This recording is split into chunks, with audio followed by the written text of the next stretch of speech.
ګرانو کتونکو د سېنیټر مشتاق احمد خان نن ډېره زبردسته یو دردناکه ویډیو ورته ویلی شو چې ډېر جذباتي ویډیو و. هغه مخې ته راغی نو ما ویل چې زه په دې خبره وکړم. د یوناني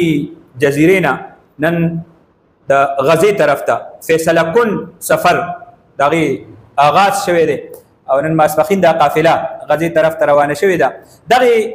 چې کوم ګلوبل سمود فلوټیله قافله ده نو کوم یورپي ملکونه چې کوم په دې باندې نظر دی او ډېر ملکونه د دې سپورټ هم کوي او وخت په وخت ولا مشورې هم ورکوي. نو کوم د دې ګلوبل سمود فلوټیله سټیرینګ کمیټي ده هغې ته باقاعده د دې خدشاتو اظهار کړی دی چې د نفس په دې قافله باندې اټیکس هغه کېدی شي او په دې باندې مختلف ډرون حملې هم کېدی شي. نو نن دا قافله روانه شوه را روانو د 3 ورځو کې به دا د غزې په ساحل هغې باندې لنګر انداز کېږي او هلته به خپل امداد چې کوم هغوی په دې کشتو کې ایښی دی هغه به رسوي. زه دې باندې خبره کوم سېنیټر مشتاق احمد خان ټولې دنیا ته یو پیغام ورکړی دی او بیا خصوصا نوجوانانو ته وزیر اعظم پاکستان میا محمد شهباز شریف ته او زمونږ چې څومره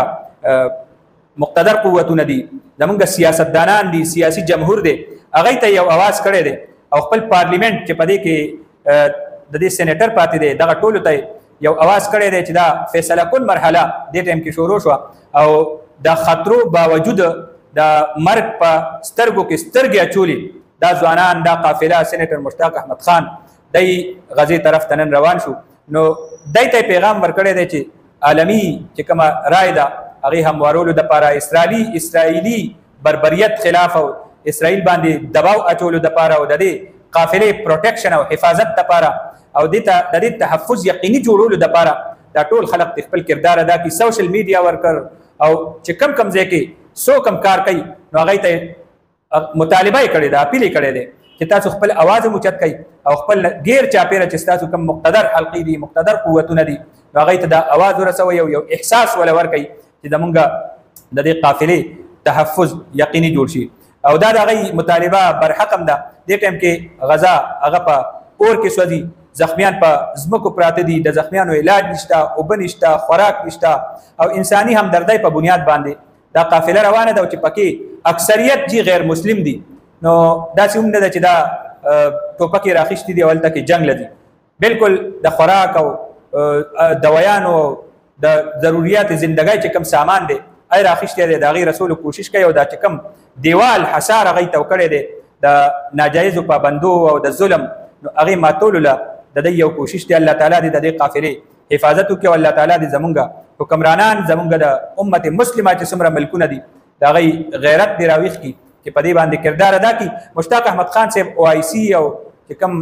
OIC رکن ممالک دي هغوی نه مطالبه کړې ده او هغوی باندې سوال اوچت کړی چې تاسو کوم ځای کې دې ټایم کې موږ سره ټولې غیر مسلمه دنیا چې کوم سوشل ورکر رضاکار دي په دې قافله کې شامل دي په دې قافله کې زنانم دي او سړیم دي د ترکی او مختلفو ملکونو فرانس پارلیمنټیرین په دې کې موجود دي.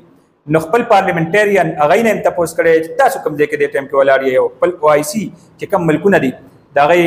رکن ممالک دي نو هغوی باندې هم سوال اوچت کړی دی او تپوس یې ترې کړی چې تاسو دې ټایم کې کم طرف ته ولاړ یئ. نو یو طرف ته خو اپیل هم کړی دی بل طرف ته د ټولو ضمیرونو ته چیلنج هم ورکړی دی او دا زمونږ د ټولو نوجوانانو دپاره هم چیلنج دی. دا زمونږ د ټک ټاک او سوشل میډیا چې کوم رضاکار دي کارکنان دي هغوی دپاره هم یو چیلنج دی او عین هم یو تپوس دی چې تاسو کوم ځای کې ولاړ